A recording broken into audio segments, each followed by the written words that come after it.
नमस्कार दोस्तों, the Kesari news में आप सभी का स्वागत है।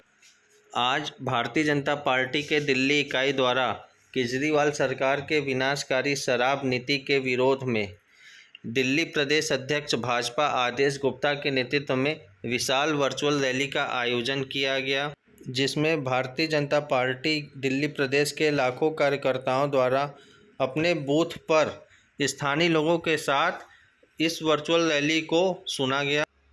आइए सुनते हैं दिल्ली प्रदेश अध्यक्ष आदेश गुप्ता ने क्या कहा। पत्रकार ने मनीष जी से पूछा कि आप ये शराब की नई पॉलिसी ला रहे हैं, इसका क्या मकसद है? तो उन्होंने साफ कहा कि अभी क्या है कि एक जगह 5 दुकानें, एक जगह 4 है, हम इनको इक्वल डिस्ट्रीब्यूशन करना चाहते हैं। शराब के इक्वल डिस्ट्रीब्यूशन के लिए ये सरकार काम कर रही है। हम शराब की इक्वल डिस्ट्रीब्यूशन की नीति लाए हैं, साफ नीति लाए हैं। मैं दिल्ली सरकार से पूछना चाहता हूं, आपको शराब के इक्वल डिस्ट्रीब्यूशन के लिए कुर्सी नहीं दी गई थी, आपको जनता ने चुना था पानी के इक्वल डिस्ट्रीब्यूशन के लिए, आपको जनता ने चुना था सीवर सिस्टम को दुरुस्त करने के लिए, आपको जनता ने चुना था यमुना जी की सफाई करने के लिए, आपको जनता ने चुना था दिल्ली में इंफ्रास्ट्रक्चर सही करने के लिए, आपको जनता ने चुना था प्रदूषण को दूर करने के लिए, आपको जनता ने चुना था पब्लिक ट्रांसपोर्ट को दुरुस्त करने के लिए। आपको दिल्ली के अंदर शराब की नई पॉलिसी खोलकर नई हजारों दुकानें ठेके खोलने के लिए आपको जिम्मेदारी नहीं दी गई। और मैं अंत में कहना चाहता हूं कि जो दुकानें, जो पॉलिसी वापस तो लेनी है, लेकिन इसके साथ साथ हमने कल एक ऐलान किया था कि 48 घंटे के अंदर जो मंदिर और स्कूलों के आसपास की दुकानें हैं, उनको 48 घंटे के अंदर आप बंद करिए, नहीं तो भारतीय जनता पार्टी 24 घंटे हो गए और 24 घंटे के बाद भारतीय जनता पार्टी के कार्यकर्ता मंदिर और स्कूलों के पास की दुकानें, धार्मिक स्थल और स्कूलों के आसपास की दुकानों को सील करने का काम भारतीय जनता पार्टी का कार्यकर्ता करेंगे। मैं अंत में कहना चाहता हूं वर्चुअल रैली के माध्यम से जुड़े हुए करोड़ों साथियों को कि पूरी धरा भी साथ दे तो क्या बात है, पूरी धरा भी साथ दे तो क्या बात है, पर आप जरा भी साथ दे तो और बात है, पर आप जरा भी साथ दे तो और बात है। और यूं तो एक पांव से भी चल रहे हैं लोग, यूं तो एक पांव से भी चल रहे हैं लोग, पर दूसरा भी साथ दे तो क्या बात है, पर दूसरा भी साथ दे क्या बात है। कार्यक्रम की मुख्य अतिथि केंद्रीय मंत्री स्मृति ईरानी जी रहीं, जिन्होंने इस विनाशकारी शराब नीति के माध्यम से दिल्ली सरकार पर, केजरीवाल पर जमकर हल्ला बोला और इस शराब नीति से विशेषकर महिलाओं के सामाजिक जीवन पर क्या दुष्प्रभाव पड़ेगा, इसके बारे में विस्तार से बताया। आइए जानते हैं स्मृति ईरानी जी ने क्या कहा। दिल्ली की 1 करोड़ वंदनीय जनता के चरणों में नतमस्तक हो, आज आपके मध्य में एक निवेदन लेकर आई। इस मंच को सुशोभित करते हुए हमारे प्रदेश अध्यक्ष आदेश जी, प्रभारी एवं राष्ट्रीय उपाध्यक्ष जय पांडा जी, हमारे वरिष्ठ एवं सम्मानित नेता बिनूरी जी, इस सभागार में कुलजीत जी, राजन जी, योगिता जी, सब विशिष्ट जन उपस्थित हैं। और आज वर्चुअली दिल्ली की इस चुनौती में समाधान हम कैसे दे सकें, उस चिंता के साथ भारतीय जनता पार्टी के कर्मठ कार्यकर्ता और चिंतित नागरिक वर्चुअली इस कार्यक्रम से जुड़े हैं। ये मेरा सौभाग्य रहा कि मेरे जीवन का पहला चुनाव मैं दिल्ली से लड़ी। समय अल्प था, संकल्प और चुनौती बड़ी थी, लेकिन उस अल्प समय में जिस शहर में मैं जन्मी पनपी, जिस शहर से मेरा अस्तित्व बना, उस शहर में राजनीतिक संघर्षों में मैंने देखा कि कांग्रेस पार्टी दिल्ली को प्रशासनिक तरीके से भ्रष्टाचार में डुबाने का दुस्साहस करती, लेकिन मैंने कभी ये कल्पना नहीं की थी कि मेरे संगठन की धरा पर एक दिन ऐसा आएगा जब आम आदमी पार्टी का एक नेता दिल्ली को शराब में डुबाने का दुस्साहस कर पाएगा। मैं स्तब्ध इसलिए हूं क्योंकि यह नेता वो है जिसने स्वराज की कस्में खाई। एक पुस्तक में आदेश जी हास्यास्पद है कि लिखा कि शराब का ठेका खोलने से समाज में क्या दुष्प्रभाव दिखाई देता है।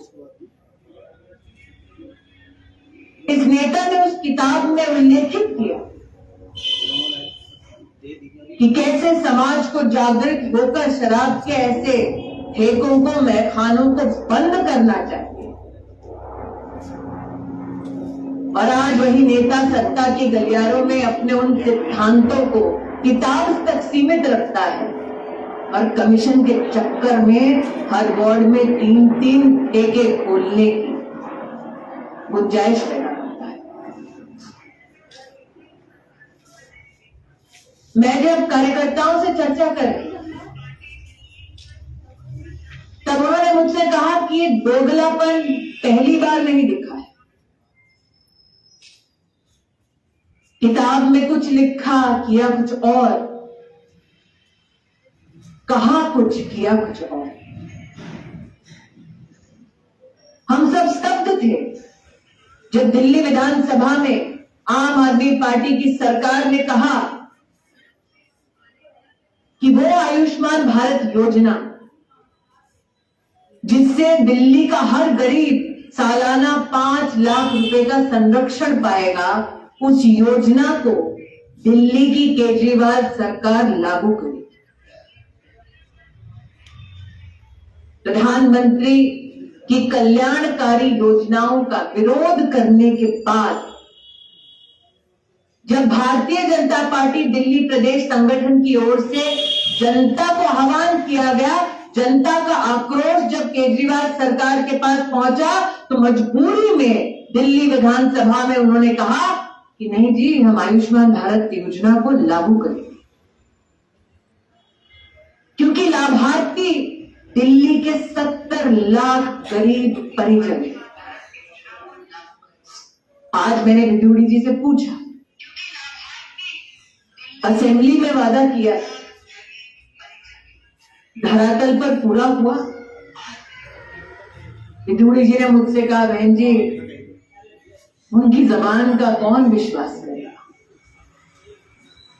इसलिए आज जो संकल्प किताब में दिखा, जो संकल्प असेंबली में दिखा, जो संकल्प समाज को सशक्त कर सकता है, उन संकल्पों को केजरीवाल सरकार ने पूरा नहीं किया, बल्कि ठेका खोलकर यह संकेत दिया समाज को कि मुनाफे के लिए वो किसी भी हद तक जाने को तैयार है। मुनाफा हुआ तो किसका हुआ? कहते हैं कि 2% कमीशन लेते थे, अब 12% कमीशन लेते। आज दिल्ली के हर सभ्य नागरिक से, सभ्य परिवार से पूछना चाहते हैं, हमारे संस्कार, हमारा इतिहास क्या कहता है? जो पैसा मैखाने से कमाया गया वो क्या कभी पुण्य और विकास के कार्यों में काम आएगा? दिल्ली की तिजोरी, उसमें 2 और 12% तक ही सीमित रह गए केजरीवाल जी। लेकिन उस 12% के कमीशन को कमाने के चक्कर में कितने घर परिवार वो बर्बाद करेंगे, इसका हिसाब दिल्ली को कौन देगा? आज जनता जनार्दन के माध्यम से मैं दिल्ली की आम आदमी पार्टी की सरकार से पूछना चाहती हूं, एक उदाहरण देना चाहती हूं।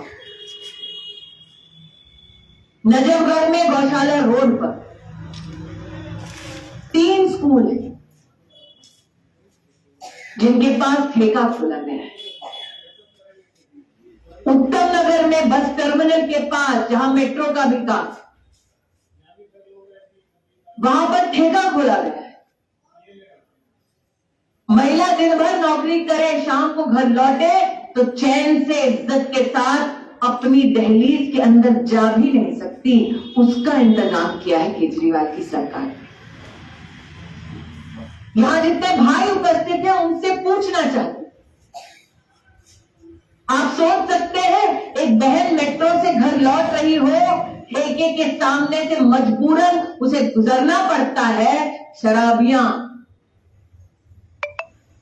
वहां जितने लोग उपस्थित होते हैं उनके सामने वो महिला सर झुकाकर इज्जत की अपनी कामना, सुरक्षा की अपनी कामना करते हुए घर को लौटती है। और ये संघर्ष उस महिला का एक दिन का नहीं है, हर दिन का है, और इस संघर्ष के जिम्मेदार स्वयं अरविंद केजरीवाल।